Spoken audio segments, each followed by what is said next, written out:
Masimadi yam chumba wafamni madudi miyoi khudimakna manglan amamamdi mangi adubu manglan adubu mangphawna han mangamba miyoidi yamna tangi adubu hainaba amadi lei karigumba mangphawna ngamloidaba mangdi sungmang manglunu ningba kaiduna tokani haina Ronaldo na hairu wahaising asibu ngakna chatki amadi afawa footballer ama oibigi manglan su mangki thawai haksang yauna kan honaduna manglan adubu mangphawna hanba sungamki ngasisu Ronaldo na nungtigi thawai haksang yauna practice tawba kaudi Ronaldo na hai madudi punsida success fanglaba matungda lengnana makokta lainanaba yamna kanna honaba tokpa yade natrabadi noma soidre aigi position asi kanagumba honaba kanba amana laukiba Ronaldo gi punsida football gi journey asi masagi chahi nipan surakwa aduwai dagi hokre adubu 1992 dagi Portugal club Andorina da sanaba hek haukiba mikup adudagi Ronaldo na football gi mahau karino haiba adu khangwa ngamki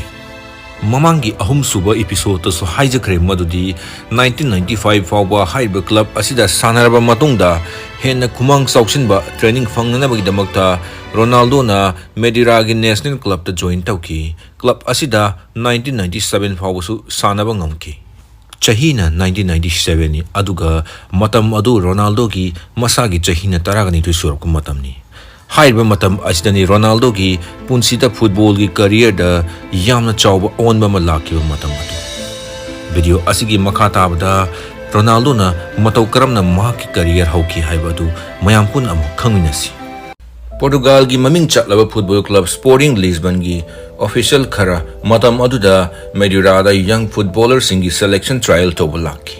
mafam asida numit humni chupna football trial game chataki haiba trial game asida Ronaldo na lakliba official singi thamoi huhan bangamki masigi matungda sport CP club na Ronaldo bu 1500 pound da sign taunaki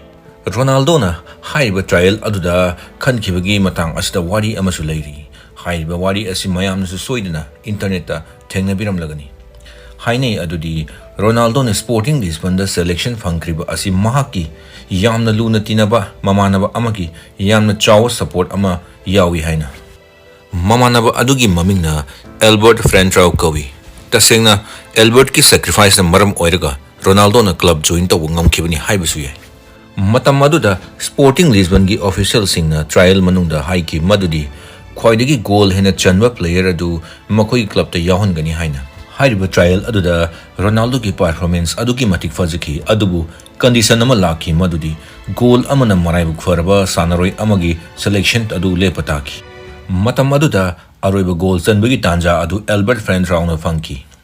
adubu mahakna ball adubu Ronaldo da pass tauki amadi Ronaldo na goal onthoki masigi matungda Ronaldo asi khwaidagi goal yamna chanba sanaroi ama oiba ngamki amadi club aduda entry su fangki amaromdana Albert Frentrau su Ronaldo gumna thawai yawa haithoi sintwe sanaroi amani selection trial adu loirba matungda Ronaldo na Albert Frentrau da hangki madudi karigino nangna goal engonda chanalido haina maduda Albert na asumna hairaki nang yanma thawai yawa hotnaba kanba football da ngaujaba sanaroi amani aduna goal adu nangini haibada matik yamna chai haina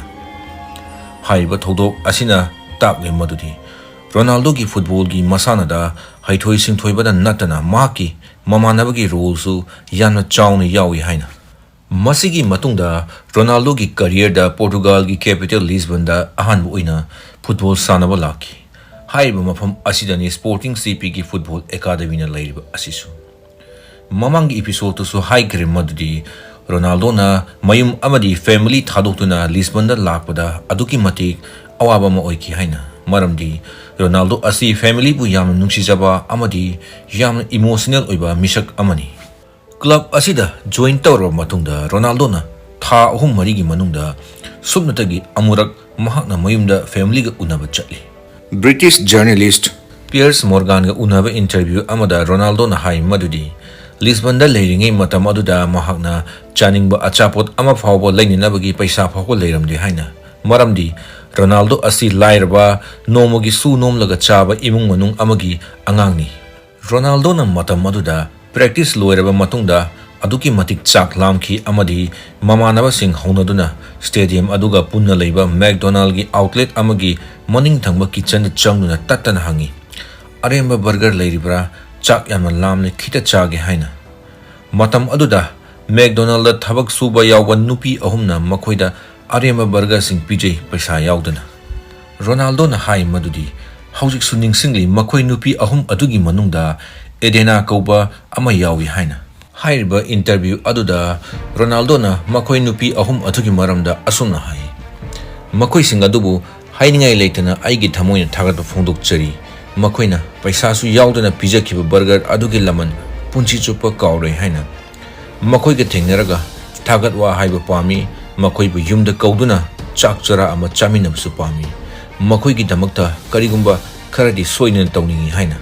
Ronaldo na matamadugi McDonald gi nupi staff singdu fangnanaba kanna thigi adubu mai pa khide maramdi Lisbon da haiba McDonald gi outlet adu haujikti leitre masina takli Ronaldo asi adugi matik pukchel sengba minungsi kangba misak amani haiba ngasi su Ronaldo na haiba nupi sing adubu thiba leptre amadi mahakna thazai nongmadi soidana fangani haina aduga makoibu mahakki mai paklaba punsida soidana saruk yahangani haina matang asida Daily Dose Manipurna tangkak naina puthokchaba Cristiano Ronaldo gi punshi wari da yumpham oiba mari suwa tangkak matang asida lohinjare amadi mathangi lakadoriba episode ta mamatau karamna Ronaldo na afawa football club ta sanaba hoki amadi career sem ki haiba adugi matangda mayamna soidana lijage ngasi gidi matang asida kainana bayata nijari